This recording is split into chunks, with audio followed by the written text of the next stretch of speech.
Initiative যে নেওয়া হয়েছে সেজন্য ইসলামী আন্দোলনকে ধন্যবাদ জানাই।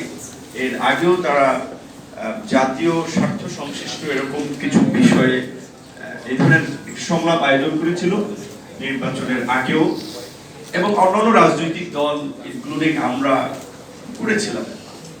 এবং এই সংলাপ আলাপ আলোচনা বিশেষ করে গত এক যুগ ধরে তো চলছে।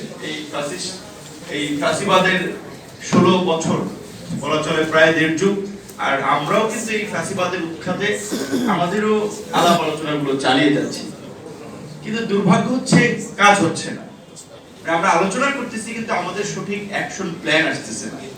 আজকে ভারতীয় এই সাম্প্রতিক যে রেল করিডোর দেওয়া থেকে শুরু করে যে ভারতের সাথে অনেক চুক্তির বিষয় বলছি, এটি কি ধরেন এই আওয়ামী লীগ গত 16 বছরে আসলে এটি কি বাংলাদেশে নতুন হয়েছে?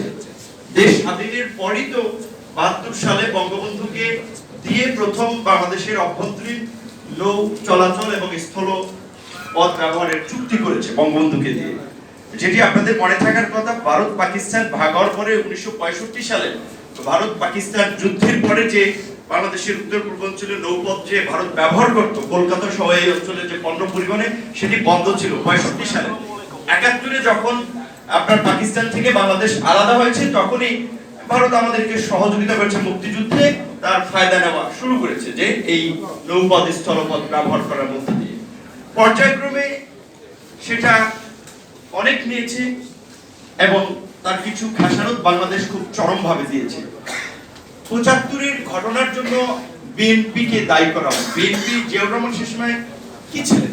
বিএনপি কোনো রাজনৈতিক দল ছিল, তারপরেও বিএনপিকে দায়ী করা হয় কারণ বিএনপি আওয়ামী লীগের একটা প্রধান রাজনৈতিক প্রতিপক্ষ। কিন্তু সেই ঘটনা তো স্পষ্টভাবেই যখন আপনার এই 73-এর ন্যাম সম্মেলন থেকে শুরু করে যখন বঙ্গবন্ধু ইন্দিরা গান্ধী এবং ভারতের স্টেট পলিসি ওভারলুক করে সেটাকে সাইড করে যখন তিনি মুসলিম বিশ্বের সাথে সম্পর্ক উন্নয়নের জন্য কাজ করছিলেন, এটা কিন্তু ভারতের পছন্দ হয় নাই। তখন বঙ্গবন্ধু কিলিং মিশন, এটাও ভারতের রয়ের সরাসরি প্ল্যান পরিকল্পনা ছিল। তারপরে যখন জিয়াউর রহমানের মতো একজন আর্মি অফিসার, যিনি মধ্যম সারির একজন অফিসার থেকে শুরু করে বাংলাদেশের রাষ্ট্র ক্ষমতায় আবির্ভূত হয়েছে জনগণের ভালোবাসা নিয়ে এবং বাংলাদেশকে স্বনির্ভর বাংলাদেশ গড়ার একটা স্লোগান নিয়ে যিনি সারা বাংলাদেশ চষে বেরিয়েছেন, তারও এই বেশি পথ চলাকে ভারত সহ্য করে নেই, খতম কিন্তু করে দিয়েছে। এই রাজনৈতিক হত্যাকাণ্ডগুলো স্পষ্টত ভারত যেভাবে বিভিন্ন দেশে ঘটায় এইখানেও ঘটিয়েছে, কারণ বাংলাদেশকে নিয়ন্ত্রণ করার জন্য। বাংলাদেশে কোনো নেতা বৈশ্বিক পরিসরে পরিচিতি পাবে সেটা ভারত কখনো অ্যাকসেপ্ট করবে না। সর্বশেষ আমরা ডক্টর ইউনূসের একটা এক্সাম্পল দিই। আজকে ডক্টর ইউনূসের মতো ব্যক্তি জাতিসংঘের মহাসচিব হওয়ার একটা লেভেলে পৌঁছে গেছে, তাই ডক্টর ইউনূসকে নাজেহাল করে বাংলাদেশ থেকে যেন ওই লেভেলের কোনো মানুষ না যেতে পারে, তাকে যেটা করাচ্ছে কিন্তু ভারত সমর্থন করছে। এই কথাগুলো বলছি আজকের এই প্রেক্ষাপটের সাথে রিলেট করে যে আজকে আমরা রেল করিডোর নিয়ে আলোচনা করেছি। আপনাদের নিশ্চয়ই মনে আছে এই সরকার প্রথমবার ক্ষমতায় এসে 2010 সালে তারা স্থল বন্দর ব্যবহারের জন্য অনুমতি দেয় ভারতকে, সমঝোতা স্মারক করে চুক্তি করে, যার ফলে 11 সাল থেকে আখাউড়া দিয়ে আপনার ভারতের এই সমস্ত অঞ্চলগুলোতে পণ্য পরিবহন শুরু হয়। 18-14-তে বিনা ভোটে নির্বাচন করেছে ভারত, ব্যাকআপ দিয়েছে তার পুরস্কার স্বরূপ। আবার 18 সালে তারা মংলা এবং চট্টগ্রাম পোর্ট বন্দরের অনুমতি দিয়েছে। আপনার তো কিছু নাই, আপনার তো অনেক আগে থেকে আপনাকে ভোগ করতেছে, শোষণ করতেছে, আপনি কিছু বলতে পারছেন। আজকে রেল করিডোর একটা ইস্যু না, এই পর্যন্ত বাংলাদেশের এমন কোন জায়গা নাই যেখানে ভারতের নিয়ন্ত্রণ নাই। সামরিক বাহিনীর সব অফিসার, আমাদের আব্দুল হক সাহেব আছেন, তারা জানেন সামরিক বাহিনীর অফিসারদেরকে ট্রেনিং করায়। সামরিক বাহিনীকে তো যুদ্ধের জন্য সবসময় প্রস্তুত রাখে। তাদের ম্যাপে দেখানো হয় যে রেড জোন, গ্রে জোন মিয়ানমারকে দেখানো হয়, রেড জোন ইন্ডিয়াকে দেখানো হয় যে আমাদের যদি যুদ্ধ হয় সীমান্তবর্তী দেশ হিসেবে সবচেয়ে আমাদের যুদ্ধ হবে ভারতের সাথে। কাজে সামরিক বাহিনী ওইভাবে তার কৌশল নির্ধারণ করে। আজকে সামরিক বাহিনীর ট্রেনিং এর ক্ষেত্রে সেই সমস্ত রেড জোন গ্রে জোন নাই। ভারত আমাদের বন্ধু রয়েছে। ঢাকা বিশ্ববিদ্যালয়ের আইন বিভাগের শিক্ষক মহোদয় বলেছেন ভারত এখন বাংলাদেশের পার্টনার, এবং আমাদের মন্ত্রীরাই তো বলেছে স্বামী স্ত্রীর সম্পর্ক, ভারত স্বামী আর আমরা স্ত্রী।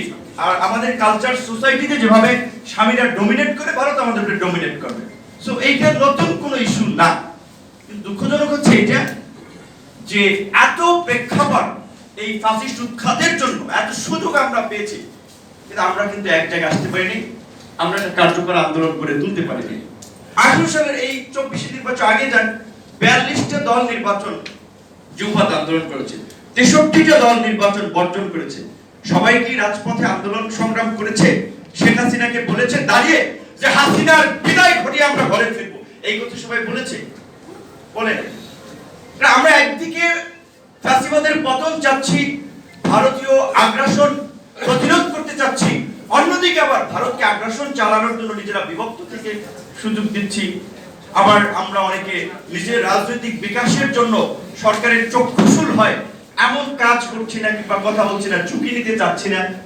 আমি আজকের আলোচনার জাতীয় নেতৃবৃন্দ সহ যারা আছেন খুব আক্ষেপ নিয়ে বলছি, খুব উদ্বেগ যে শেখ হাসিনা হায়াত মৌবত কার কখন আমরা তো কেউ জানি না।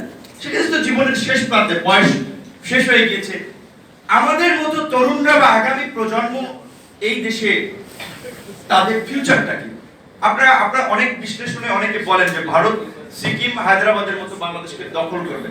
আমার ব্যক্তিগত বিশ্লেষণে মনে হয় দখল করবে না, কারণ হজম করতে পারবে না। কারণ হচ্ছে অনেকগুলো কারণ, তার মধ্যে অন্যতম কিছু কারণ বাংলাদেশে যে 20 কোটি মুসলমান, ওইদিকে পশ্চিমবঙ্গ আসাম ত্রিপুরার সাথে যখন একজোট হয়ে যাবে, তখন যেটা রয়ের সাবেক একজন প্রধান একটা বই লিখেছিল যে যদি বাংলাদেশকে ভারত দখল করে তাহলে অবাঙালি কখনো প্রধানমন্ত্রী হতে পারবে না, তাহলে মুসলিমরা সংখ্যাগরিষ্ঠ হবে, একটা বড় ম্যাটার হবে।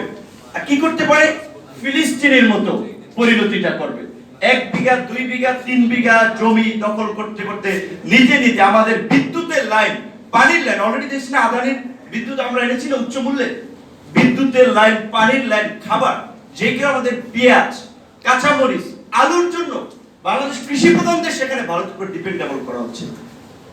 আজকে যদি আপনারা কিছু না করতে পারেন, পরবর্তী প্রজন্ম আপনাদেরকে অভিশাপ দেবে, ধিক্কার জানাবে। যেভাবে আজকে ফিলিস্তিনের শিশুরা আজকে পাথর ছুঁড়ে এই ইসরায়েলের সশস্ত্র বাহিনীর বিরুদ্ধে লড়াই করছে, নিশ্চয়ই তার পূর্বপুরুষদেরকে কিছু অভিশাপ দিচ্ছে যে তোমরা পারো না রুখে দাঁড়াতে।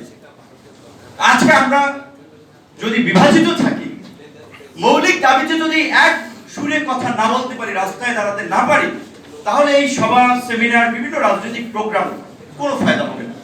আমি আশা করি আজকের এই প্রোগ্রাম থেকে একটা ফায়দার পথ রচিত হবে। পিসাবকে সবাই সম্মান করে এবং তার রেসপেক্টই বললাম যে কোর্টের এই পেরেশানি একটা মানসিক কিন্তু চাপ যে ওইদিকে কি হয় না। তো যাই হোক, এসেছি তো তাকে আমি অনুরোধ করব যে আরেকটা কথা, যে বাংলাদেশের যে রাজনৈতিক দলগুলো আছে তার দলের সাথে, সব দলের সাথে ইতিমধ্যেই তার এবং তার দলের একটা ভালো সম্পর্ক রচিত হয়েছে। তিনি নেতৃত্ব পর্যায়ে থেকে সকলের সাথে আলাপ আলোচনা করে সংকট নিরসনে একটা প্রস্তাব দিতে পারেন। এবং এই বিষয়ে আপনাদের বিশেষ করে আমি এইটা আমাদের ইসলামী ঘরানার নেতৃবৃন্দকে একটা অনুরোধ করবো, শেখ হাসিনা কিন্তু সবসময় এবং ইন্ডিয়া একটা ট্রাম্প কার্ডে খেলতে চায়, সবসময় ওয়েস্টার্ন কমিউনিটি তথা বিদেশিদেরকে দেখাতে চায় আমার অল্টারনেটিভ হচ্ছে ইসলামিস্টরা দেখো। যেই কারণে এইবার তিনি চেষ্টা করেছেন বেশ কিছু ইসলামী দলকে নির্বাচনে নিয়ে একটা বিরোধী দল হিসেবে পার্লামেন্টে দেখানোর জন্য। কারণ আমরা যতই বলি না কেন, আমরা তো আন্তর্জাতিক এবং জিও পলিটিক্সের বাইরে আমরা না, আমরা নানাভাবে বিদেশি শক্তি দ্বারা নিয়ন্ত্রিত। এমনকি রাজনৈতিক দলগুলো আমরা জানি না হয়তো বিভিন্নভাবে আমরা নিয়ন্ত্রিত। কাজেই সেই ক্ষেত্রে আমরা যদি সঠিক কর্মকৌশল নিয়ে আগাতে না পারি, তাহলে ওই ট্রাম্প কার্ডে খেলে ইউরোপকে কনভিন্স করবে ভারত, আমেরিকাকে কনভিন্স করবে। যেই কারণে দেখেছেন যেটা আমাদের আইন বিভাগের শিক্ষক মহোদয় যেটা বলেছিলেন, মোটামুটি অনেক রাষ্ট্রগুলো বিশেষ করে ইউরোপ, আমেরিকাও একটা ফেয়ার ইলেকশন, গণতন্ত্রের জন্য কথা বলেছিল, চাপ দিয়েছিল। শেষ পর্যন্ত একটা দেশের কারণে লাস্ট ইয়ারের যে 2 মিনিস্টেরিয়াল মিটিং হয়েছে ইন্ডিয়াতে, সেখানে সেটেল হয়ে গেছে বাংলাদেশ ইস্যু ইন্ডিয়া ডিল করবে। তো সেই জায়গা থেকে সর্বশেষটাই বলবো যে আমরা যদি রাজপথে না দাঁড়াতে পারি একই দাবিতে একই সময়, তাহলে আসলে আমাদের এই বক্তব্য, এই সমাবেশ এগুলো নিষ্ফল হবে। আমরা চাই নিষ্ফলতে। আন্দোলন সংগ্রামে পৃথিবীর ইতিহাসে যুগে যুগে কালে কালে তরুণরা ফাইট করেছে, লড়াই করেছে এই ফ্যাসিস্টের বিরুদ্ধে। গান্ধীবাদী আন্দোলন দিয়ে ফ্যাসিস্টের পতন আপনারা ঘটাতে পারবেন না। যে আন্দোলন দরকার, যে প্রতিরোধ দরকার, সেটা করবে তরুণদেরকে। অবশ্যই তরুণদেরকে সামনে আসার সুযোগ করে দিতে হবে। আপনারা গাইড দেবেন, পরামর্শ দিবেন, তরুণদেরকেও তুলে ধরতে হবে। না হলে তরুণরা কেন আসবে জীবন দিতে? তরুণরা নূর হোসেনের মতো জীবন দেবে আর এমপি মন্ত্রী হবে, ডেড ইস্যু মানুষজন সেজন্য তরুণরা জীবন দিতে আসবে? নো, সেজন্য আসবে না। তরুণদেরকে এনকারেজ করতে হবে। সব দলের জাতীয় নেতৃবৃন্দের প্রতি আহ্বান রেখে আমি আমার বক্তব্য শেষ করছি। আল্লাহ হাফেজ। অসংখ্য ধন্যবাদ জননেতা জনাব নূর ভাইকে তার চমৎকার আলোচনার জন্য। এ পর্যায়ে আলোচনা রাখার জন্য বিনীতভাবে অনুরোধ জানাচ্ছি বাংলাদেশ মুসলিম লীগের প্রেসিডিয়াম সদস্য জননেতা জনাব আতিকুল ইসলাম। আলোচনা রাখছেন মুসলিম লীগের জনাব আতিকুল ইসলাম, মুসলিম লীগের কেন্দ্রীয়